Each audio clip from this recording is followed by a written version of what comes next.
Now, just a brief overview of the presidential election process, the U.S. presidential election process. We do know that the election process begins with the primary elections and caucuses and moves to nominating conventions, during which political parties each select a nominee to unite behind. Now, the nominees also announce a vice presidential running mate at this time. The candidate then campaigns across the country to explain their views and plans to voters and participate in debates. Now, let us take a look. In spring of the year before an election, candidates announce their intentions to run. Then we have summer of the year before an election through spring of the election year, primary and caucuses debates take place. Then we do have January to June of election year, states and parties hold primaries and caucuses. Then July to early September, we do have the parties holding nomination conventions to choose their candidates. We've just seen the RNC there, and Trump, nominated here a vice president there.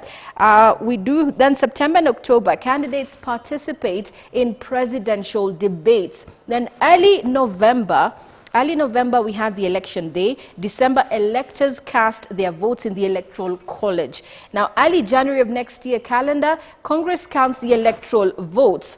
Then we move to the U.S. constitutional requirements of a presidential candidate. The president must be a natural-born citizen of the United States, be at least 35 years, has been a resident of the United States for 14 years.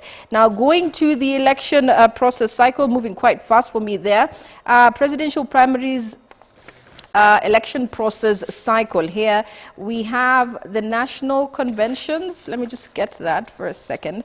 National conventions, after primaries and caucuses, and most political parties hold national conventions, and then general election campaign. General election campaign begins after a single nomination, nominees chosen from each political party. Then there's something that most people don't know about is the Electoral College. This is made up of 538 electors who cast votes to decide the president and the vice president of the United States. Now, when the voters go to the polls, they will be choosing which candidate receives their state's electors. The candidates who receive a majority of electoral votes wins the presidency. And then finally, numbers of electors. There are a total of 538 electors. A candidate needs the votes for more than half, that is 270, to win the presidential election. Now we move on to our interview with Mr. Tom Maliti, who is a world analyst. He's in studio with us today. Thank you very much, Mr. Maliti, for making time for us. The world is talking about the RNC. Let us look at Trump's acceptance speech. He said that he wants to make America, first. What does that mean? Has America been second? What has been happening to America all this time that Trump really wants to, push that? Excuse me. Thank you very much for having me. Mm-hmm. The way Trump has framed his platform is that America, under the 8 years of President Barack Obama, has declined. Mm-hmm. Its stature in the world has declined. Its economy, he says, has declined. And the security of its citizens has declined. Yes. And therefore, he says it's time to make America again. Mm-hmm. That's his slogan. Mm-hmm. So that's how he's framed it. He's framed it. And what are we going to expect? What happens for the Republicans who don't support Trump? What will happen to them? Well, we already saw this at the convention. Mm-hmm. Significantly, the person who came second to Donald Trump in the Republican nomination primaries, Ted Cruz, mm-hmm. was given an opportunity to speak to the convention. Yes. He spoke. Yes. He endorsed everybody but Donald Trump, mm-hmm. in the sense that he told the delegates and members of the Republican Party, mm-hmm.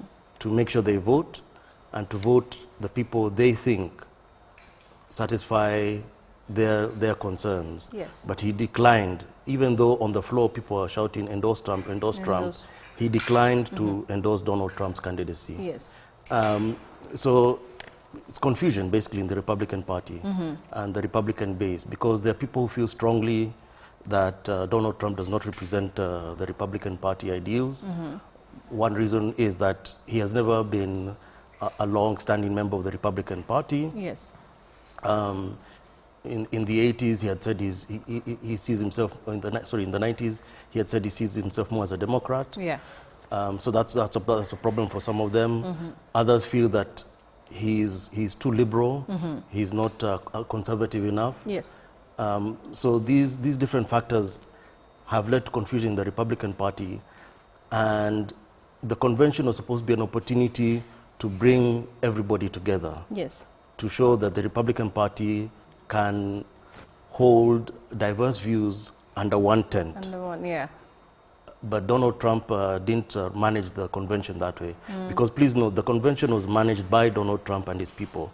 It was not necessarily the Republican Party working with Donald Trump. So there's no unity the way they're painting it. They want people to see that there's unity in the party, but actually there are several fractures. There are several fractures, and significant fractures. Whether they'll amount to a dent in his campaign going forward and things like that, that remains to be seen. Okay, some of the facts that Donald Trump has been given, they're not very credible. What will happen if we find Donald Trump in the Oval Office? Paint us a picture of that. He's not been giving credible facts. In fact, he's been instilling fear in Americans about terrorism and everything. What will happen when he takes office? Well, What should we expect? well, this is not just a Trump problem. This is a U.S. politics problem. Part of it has to do with the nature of any political campaign, Yes. where in the heat of the moment, you may say certain things as a candidate Yes. that are untrue or that are factually incorrect, which is why the U.S. media, for some time now, for some years now, has had a tradition during an election cycle, whether it's at the national level for the presidency or for members of Congress, Senate, to look at what the statements that the candidates make against what are the known facts on a particular issue. Yes. So it's a concern because it speaks to his integrity, it speaks Yes. to the competence of the people around him, but it's not as big as it may seem. Now, despite all these things, people are drawn to Donald Trump. He is still very popular. What is he doing right to, pull the crowds and, get all the cheers there? Whether he's popular in the nation remains to be seen. He is popular with a particular constituency within the Republican Party. Yes. They're primarily white, they're primarily male, they're primarily working class people. That is his core constituency. Yes. And the issues he speaks about, he speaks against immigration. He speaks about insecurity in terms of the threat of terrorism, but also more and more he's talking about just domestic violence in the U.S. Yes. that is not linked to terrorism, which is why he's framed himself as the law and order candidate. These are issues that speak to the insecurities of a portion of the American populace. And So what is the future of the Republican Party? Because they have a very, different candidate this time. this is what remains to be seen, because the convention was supposed to bring everybody together, have everybody stand behind the candidate of the party, and from here on, roll out a campaign across the country Yes. in support of the candidate. It is clear that some sections of the Republican Party are going to be rolling out a campaign in support of the people who are seeking re-election in the Senate or seeking election to the Senate and the House of Representatives, but they may not be campaigning for Donald Trump in their respective constituencies. And that is problematic. But that's not the only problem. Donald Trump's campaign itself has had a problem. Yes. He, in essence, secured the Republican Party nomination in May, at the beginning of May. Yes. And the assumption was that at that point, he would then transform what had been a campaign to seek the Republican nomination into a national campaign. Yeah. And he's taken his time doing that because he got caught up with his own concerns about his image and things like that.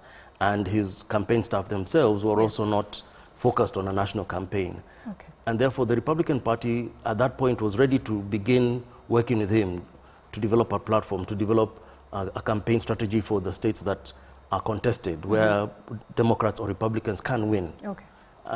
And this didn't happen as quickly as they thought. Yeah. So this is the other challenge that faces Donald Trump. Will the Republican Party now be forced to change their policy given the divisions? It may happen, but again, depends on how this election goes. The last presidential election, when Mitt Romney was the Republican Party candidate and he lost, the Republican Party did order or did commission a report on what happened. Yeah. What did they do wrong? Some of the things that came out was the Republican Party does not appeal to minorities, such as Latinos, blacks. The Republican Party does not appeal to young people. And therefore, these are the things that the Republican Party should work on. Yeah. That is, we're talking about 2012. At that point, the Republican Party was told you should work on seeking the young vote, seeking the black vote, seeking the Latino vote going forward. Yes. Now, unfortunately, Trump's candidacy seems to be reversing that. Let's now move to the convention for the Democrats. Now, Hillary Clinton has been dominating the RNC. What should we expect? Should we expect a slaughter? You know, because what do you think she has prepared for this? How are they going to counter this RNC next week? I think first and foremost, most probably the Democrats will seek to show a more united party. Okay. And therefore show that not only are we capable of running a convention where we accept all different shades of opinion, but in a way that is democratic and in a way that does not hurt the party. We're able to manage our differences. Okay. I think that's what they'll seek to do, and contrast that with what happened at the Republican convention, where you had certain individuals like Ted Cruz being booed persistently while he was speaking. Yeah. So to create a contrast, that would be one. And two, then roll out Hillary Clinton's platform, which, please note, has been negotiated with Bernie Sanders' arrival. Okay. So there are certain elements that Bernie Sanders had stood for, issues that he had stood for that Hillary Clinton did not, that now she will be taking on board. Amazing. Let's just look at who Hillary Clinton, before we continue, who is Hillary Clinton, and just what kind of president might she make? Here now is a look at the life and times of the woman who could be America's first female president. Take a look. Clinton is making history. 8 years after losing her party's nomination to Barack Obama, she now stands at the threshold of the presidency. Clinton's campaign has highlighted issues concerning women and minorities. Rival Donald Trump accuses her of playing the woman card. Well, I'll tell you what, if talking about paid family leave, equal pay, women's rights to make our health care decisions is playing the woman's card, then deal me in! Raised in a middle-class household in a Chicago suburb, Hillary Rodham attended Yale Law School. There, she met Bill Clinton. During Bill's race for the White House, she made it clear she would play a more active political role than previous First Ladies. From her office in the West Wing, she made an unsuccessful attempt to reform the healthcare system. Hillary launched her own political career in 2000, winning a Senate seat from New York. Her most high-profile job was as Obama's Secretary of State. Her critics argue she can claim no major diplomatic successes here. Republicans accuse her of incompetence over a 2012 militant attack on the U.S. mission in Benghazi that left the U.S. ambassador dead. Along with the scandal over her use of a private email server while at state, allegations of corruption and negligence have taken their toll on her popularity. Critics claim she and her husband see themselves as above the law. The Clintons have established an apparatus which allows foreign entities to give large sums of money to them. Some of it flows through the Clinton Foundation, through their charitable organization. Some of it ends up directly in their pocket in the form of speaking fees. On the primary campaign trail, her Democrat rival Bernie Sanders tapped into Clinton's rising unpopularity. His supporters must now decide whether or not to get behind a candidate they rejected. I'm planning to write his name in the ballot. In no way I am going to vote for Hillary Clinton because she represents oligarchy. But both Sanders and Obama's endorsement of Clinton may help persuade them to unite to defeat Donald Trump. So, Mr. Maliti, what kind of a candidate is Hillary Clinton? What is she bringing to the table? She's bringing experience of having worked in the executive arm of government. She's bringing experience of having been a legislator. She was a senator for New York.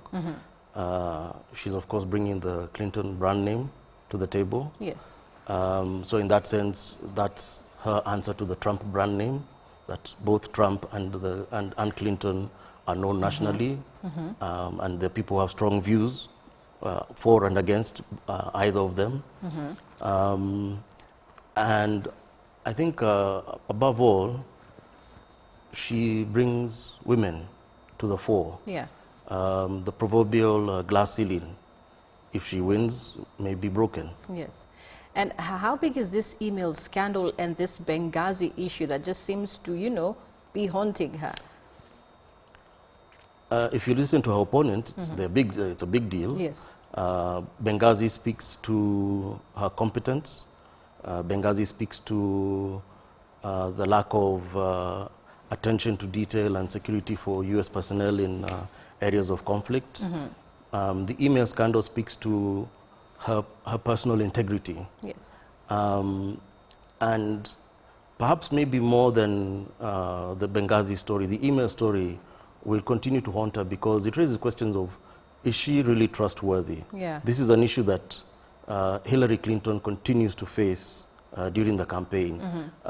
Yes, she appeals to a lot of women voters. Yes, she appeals to a lot of minority groups, the black vote, the Latino vote. But then there's a question of, so why did you have a private email and why did you have private servers while you're Secretary of State when the State Department has its own email system? Yeah. And okay, we come back to the issue of her nominating a vice president, and who is she maybe likely to bring to her side, and why will they be complementing each other? Early on, the speculation had been that there would be the dream ticket, as it was being described in the U.S. Media, of Hillary Clinton as a presidential candidate and Senator Elizabeth Warren as the vice presidential candidate. Elizabeth Warren is more to the left on a lot of issues that Hillary Clinton stands for. Yeah. So, for instance, Elizabeth Warren has consistently campaigned in the Senate for more reform of the banking sector because the large banks were seen to have led to the economic recession of 2008 in the U.S. Yes. And she's spoken strongly and consistently on that issue, which Hillary has not. In fact, one of the charges against her is that she's been taking speaking fees from a lot of these banks over the years, and therefore she cannot be the person to seek to regulate them and seek to bring, tame them, as it were.